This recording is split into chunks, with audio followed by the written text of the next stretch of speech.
I want to put it out there. Yesterday there were not a lot of questions. So please, brighten my day and have some questions, okay? Because I can go better with questions. And I think I'll cover everything that I did yesterday. I might do it in a little bit different order for those of you that are sitting through it again. But anyway, I was asked to talk about the survey process. And for a lot of you, you may have noticed that it's a little bit different than it has been. The surveyors are still adjusting to the process.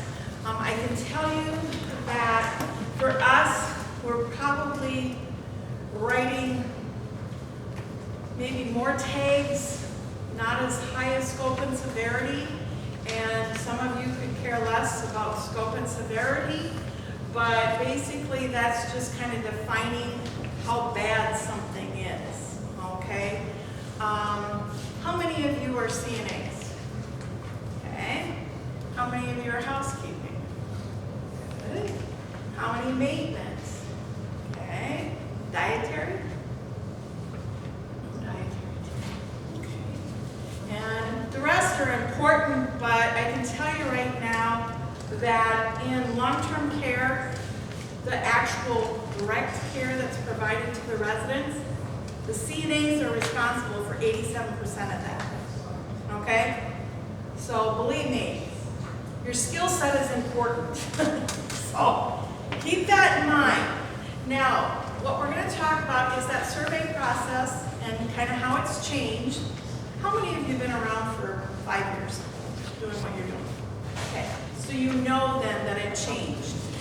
It's been in the work for quite a while. I surveyed in the 90s, okay? And then I took a break and went back into the private sector, and then I came back. And when I came back, I'd actually had some experience in long-term care. Because my nursing background is in an emergency department or critical care. I transported people all over. Okay? I'm probably still more comfortable doing that. But believe me, the time that I spent in long-term care as the director of nurses was the hardest job I've ever had, okay? And probably where I learned the most. And the biggest thing that I'm going to tell you is everything that we're going to talk about today is about communication and relationships. And I kind of found that out when I was in the 90s as far as the regulations, looking at a lot of the wording, but having then gone and really worked in that sector of healthcare, and then coming back, it's all about the relationship, okay? All about the relationship. I don't care if it's about the environmental things we can cite, or the care, or any of it. It's all about the relationship. And I can tell you that a good portion of things are determined for that person from the first moment they set foot in your door, okay? When you're getting them out of the vehicle or whatever, that type of thing. It sets the tone for the whole time, whether they're going to be there for a short time, a little bit longer time, or until they're at the end of their time on earth, okay? It sets the tone for everything. You can have things happen in those first few days that when someone passes away in your facility, even though things were good for the most part, you can have a family member that will still focus on what happened in the first 3 to 5 days they were there. And that's what they will dwell on. It didn't go right for this. You changed it around, you did all of these things, so really, you have to be able to focus on your communication and on the relationship. And I say that for the simple reason, and I bring up my background for the simple reason, working in ER, transporting people, I only had them for a very limited time, okay? And in ER, I said 12 hours, okay? 12 hours. So in 12 hours, I need to build the rapport with somebody, and some of those people I might see again, some of them I might never see again, okay? But 12 hours, rapport. When you're working in the nursing home with people, if they're going to be there even for that short time or the longer extended time, you have to build the rapport, but you have to start building on the relationship from day one. okay? Because if you don't build on the relationship, you're pretty much screwed, okay? Doesn't matter. Things will never get better. So you really have to look at that. How many of you think of yourselves as good communicators? Okay? You know, it's all right to toot your own horn, really, it is. Because there are some people that, by their own whatever, will say or admit they're not a good communicator, okay? You have all you can do to pull their name out of them, okay? You have to be able to connect with people. So whether, you know, that's talking or whatever, and you have to keep in mind that your communication is verbal, body language, what you write. And if you're not a real verbal person when you're communicating with people, they're picking up on your body language. So you might be saying some of the right words, but if your body language isn't going with it, again, they're focusing on your body language, okay?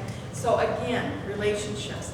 We have, in long-term care, for regulation structure, it's second only to atomic nuclear energy for regulations, okay? That says a lot. And I can tell you, things have changed from the time of when I started in the 90s, okay? And for some of you that have been around, you'll kind of know because it's still referenced in regulation structure, OBRA 87. That's when the government decided there needed to be some kind of regulation structure. So OBRA 87 is when the government went through all this. A lot of the rules and the regulations were really starting to be out there around 89. And then probably anywhere between 1991 and 1995 is when things were really starting to be looked at and enforced, okay?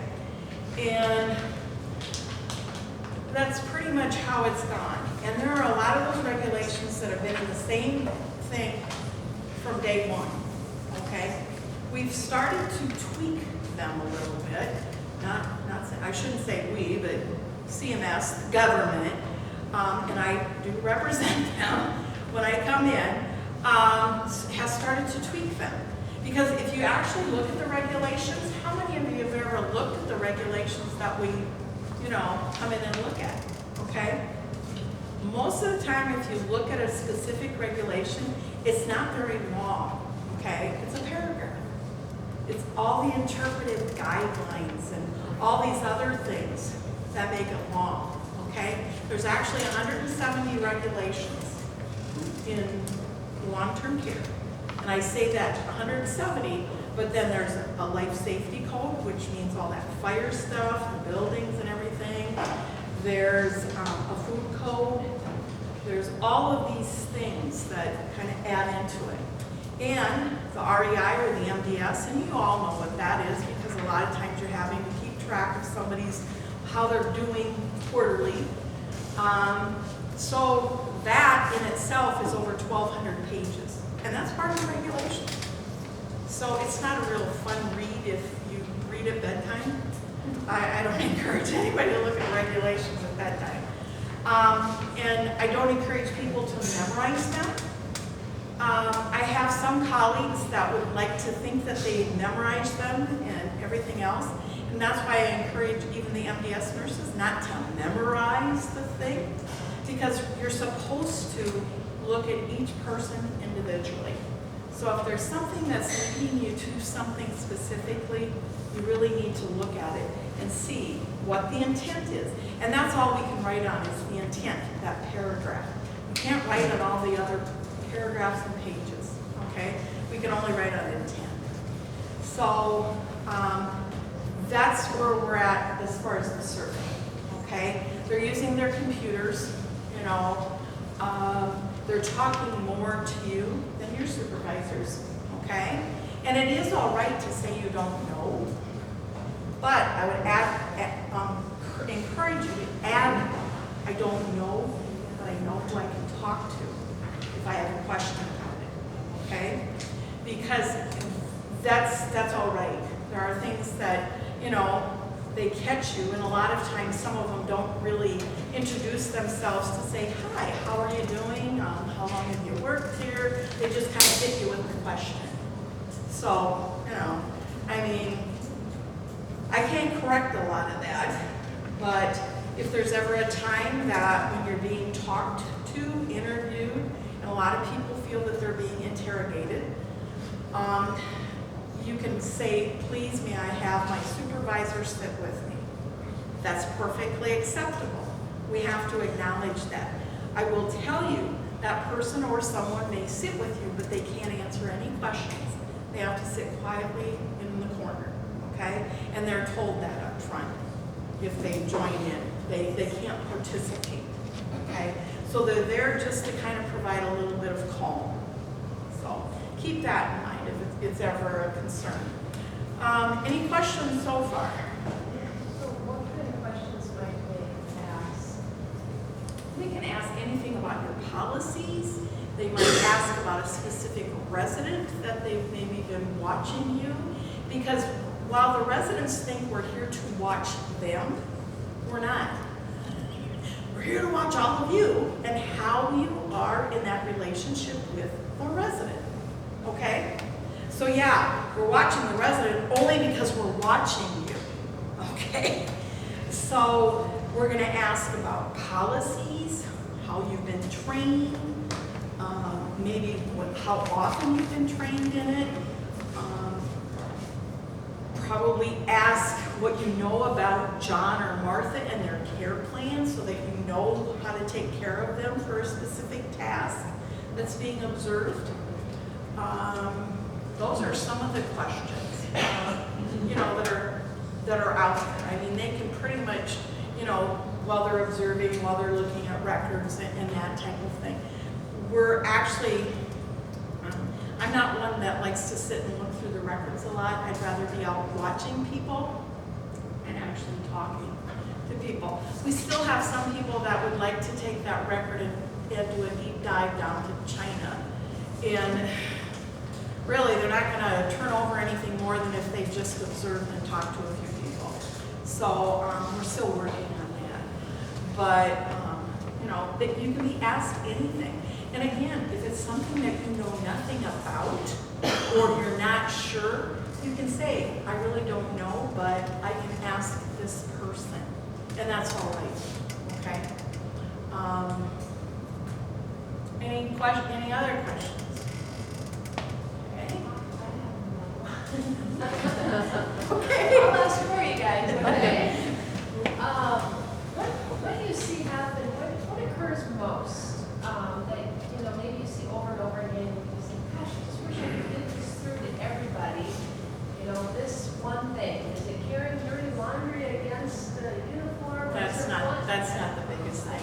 That's not the biggest thing. I mean, we don't have that occur as much as maybe we used to, because for the most part, people are using linen bags to carry things, or you're bringing a little cart that you can toss it into, those types of things.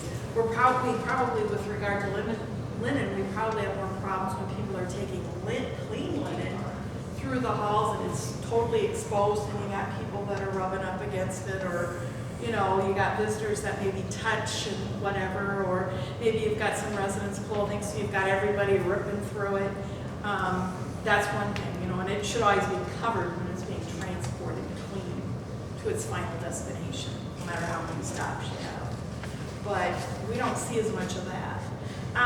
You know, some of the things that I guess I find the most frustrations with fall in the realm of some of the things you were actually cited for. So you guys are not alone. Believe me, you're not alone. Pressure ulcers, accidents, and infection control. Okay? Pressure ulcers, the biggest thing there, and oftentimes the reason somebody gets cited or the facility gets cited for pressure ulcers is because you may be able to tell us that, well, we believe this is unavoidable, but you don't have any documentation to support it. So that's why I say no matter how irritating it might be at times, document it. Take credit for what you're doing. And if you have someone that, you know, because we hear that a lot, oh, well, they're not compliant, you know, they don't want to cooperate with this. Well, I can tell you right now, when you're doing a care plan, you have to involve the person. And if you don't have cooperation from them because it's not their care plan, you're not going to go too far down the track. No matter what you're trying to care plan, you always have to have the resident involved. And if they're not of a cognitive status to really be actively involved, then you have to have family and whomever is their spokesperson involved in that process. Because otherwise you're not going to get anywhere. Too often you have residents that say, that's not what I want to do. And, you know, so you have to find, and that's why I really try to push the fact you really need to get to know your people. And that's why you need to find out who communicates with them. Because sometimes it may not take the person that you think should be the communicator, okay? It may take somebody else that can sit down, have a nice conversation, and say, you know, this is what we're trying to accomplish. What don't you like about it? What might we compromise? What might we be able to change? And it'll make it a little bit better that you can see fit to do it with us. You can't just say, well, they're not cooperating, you know, they're not compliant. Because again, that doesn't hold up. And you don't have to worry so much about us. Yeah, we're gonna cite things, and yeah, now with the government not being us, the state government, but the other guys, you know, leveling civil money penalties, yeah. But where you have the biggest worry is if you have someone, and again, it's usually a disgruntled family member that's going to take you to court. And I can tell you some of the things that, because I do court, I do reviews for attorneys. I haven't done as many of them in the last few years because of my position. A lot of it would be a conflict unless I'm reviewing for another state.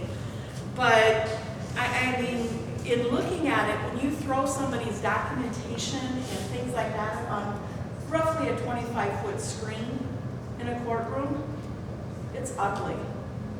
It's very ugly because how many of you are actually documenting in your electronic record, okay? And you have a sign-in, so you always want to make sure you're under your sign-in so you don't have your stuff going under somebody else's name. That happens once in a while, okay? You always want to make sure you're under your own. But you always want to make sure that you capture actual dates and times. You want to be dead on with that. And if it's something that happened at the beginning of the shift and you don't acknowledge that it happened 8 or 12 hours earlier, you're documenting it now, that's a total scramble trying to process that again. And that's what we see. That's what I see so often with the documentation, okay? You really do need to account for that. But again, just being accountable for what you're responsible for. And a lot of times maybe it's just making check marks, but again, you need to review because too often I can see when I go in, and even with the check marks, it's just copycat. Oh, well, this is what happened their first shift. This is what happened yesterday with them. So I guess I better check that because that's probably, you know, what happened. No, you need to check mark for yourself, okay? So that's what you want to be able to capture. Anything else on that? I mean, I can go on for quite a while with documentation, I but... have a bunch more questions. Would you mind talking about reporting and just new requirements for reporting? You know, what's reportable and what happens if we don't report? Okay. Reporting, everybody in this room is a mandatory reporter. I don't care what your job is in the facility. You work in long-term care, therefore you're mandatory reporters, okay? And in our government stuff, when we find stuff, we have to verify that it's been reported. So if we come across something, we have to verify with our complaint people, did you guys get the report? We have to verify if law enforcement was contacted, those types of things, but you're a mandatory reporter. And a lot of times the biggest thing is that I encourage you to know what your policy is as far as who you're supposed to report to in your facility. Now, we do have some folks that when they've contacted us, they'll say, well, I really don't feel comfortable contacting the person in the building. we are obligated then to take that report, but we still have to go back to the facility, okay? But for whatever reason, if somebody doesn't have a comfort level, we'll take the report, okay? But you're mandatory reporters, so you really should be reporting to whomever is designated as receiving that information. And if you have a situation where maybe Mary falls and we have to sort out through the investigation process whether there was something, maybe negligence or abuse or those types of things, we have to be able to look at it from the perspective of who was involved, when did it happen, how did it happen, all of those things. And I usually say approach it like a CSI, you know, that you want to make sure that the first person that gets there is really involved in the process. You know, if somebody reports to the nurse that, hey, I just found Mary on the floor, you know, and you turn on the light and they come, you're the one that has the most information. Because you can tell if you had to move something or whatever to get to Mary to see if she was all right and to possibly turn on the light. The second person into the room, whether it's the nurse or somebody else, they're going to have a different perspective. So everybody needs to be involved in sorting that out, okay? Because that way you can go through and see if this is something that needs to be reported to law enforcement. And why would we report a fall to law enforcement? Well, if we really sort through, and if you've got somebody that tells you that, well, so-and-so literally pushed me down and left the room, then, you know, we have to kind of, did you see anything when you arrived that, you know, was so-and-so ahead of you? Those types of things, because again, it has to be followed up, okay? And keep in mind that, well, part of the process is that if it's something that we're questioning, abuse, neglect, misappropriation, any of those things, and law enforcement needs to be involved, your obligation is to notify law enforcement, and usually that's stipulated whether it's the administrator, the director, or whomever. There's usually somebody that's going to make contact, okay? Because if it's something that is determined, you know, is abuse, neglect, those types of things, that reporting process has to be within 2 hours of that kind of determination that, hey, we believe we have a negligence and abuse, that type of thing, okay? Otherwise, there's a little bit longer period of time, like 24 hours. And then they're obligated to kind of have an investigation completed, so we have a report by 5 days of what happened, okay? Now, a lot of times when there are things going on, far more than in a fall, at the end of 5 days, people might be saying, we really don't have a complete investigation and the police are involved. So then all we have to do is we just need to be notified of the number that the police give as far as the case number, okay? Because we're not going to do their stuff, you know? And sometimes, again, once you notify the police, they may not do anything beyond taking the report and whatnot. It's off of you once you've made the notification. You don't need to dog them. We'll talk, we'll do that, you know? We've actually had some facilities literally, when it's been things like they think, you know, something happened away from their facility because, well, your residents are away from your facility, you're still responsible for them. So we've literally had facilities going and tracking down camera footage and all kinds of stuff. No. If it's not in your building, don't do that. Look at what you got in your building. Okay, talk to everybody that could be involved in the building. So taking it back to the simple thing of a full investigation, and most falls are not going to be abuse. Sometimes there may be a lack of following the care plan, so it could be teetering toward neglect. But when you're looking at that, it's just talking to everybody, interviewing, and that's why so often I say it's better to capture that before somebody leaves the shift. So writing it down, you know, by that person. And we really could care less what your grammar and spelling are like for that, because the person that prepares the final report is the one that wants to look at their grammar and spelling, okay?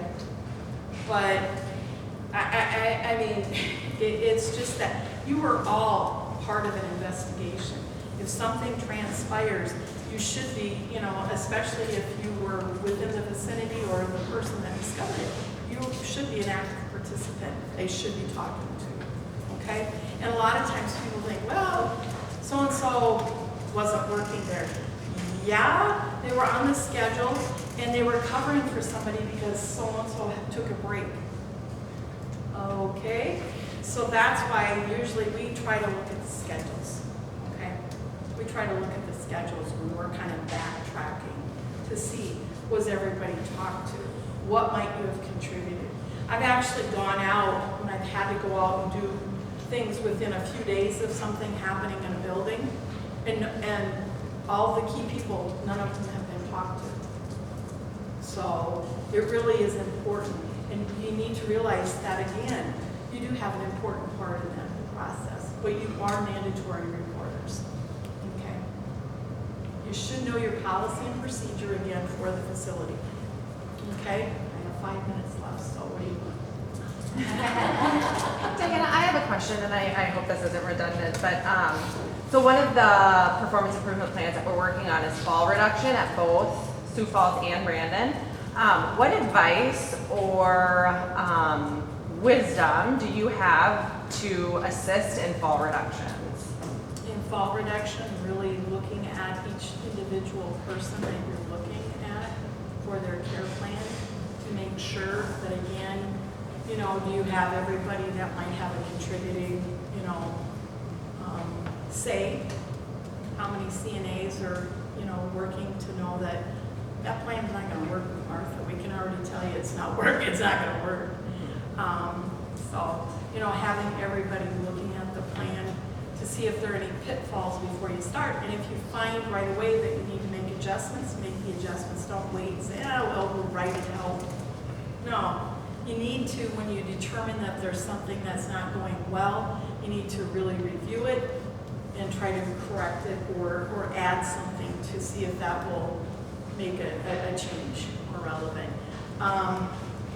Falls are one of those things that you really have to look at, you know, what's driving them. And that's a couple of the things I provided, the activities. A lot of times the falls occur when somebody's trying to do something that if maybe they were occupied, something meaningful and purposeful to do, they wouldn't be going rummaging through things. They wouldn't be trying to do this and whatnot. All falls don't happen in the bathroom or anything like that.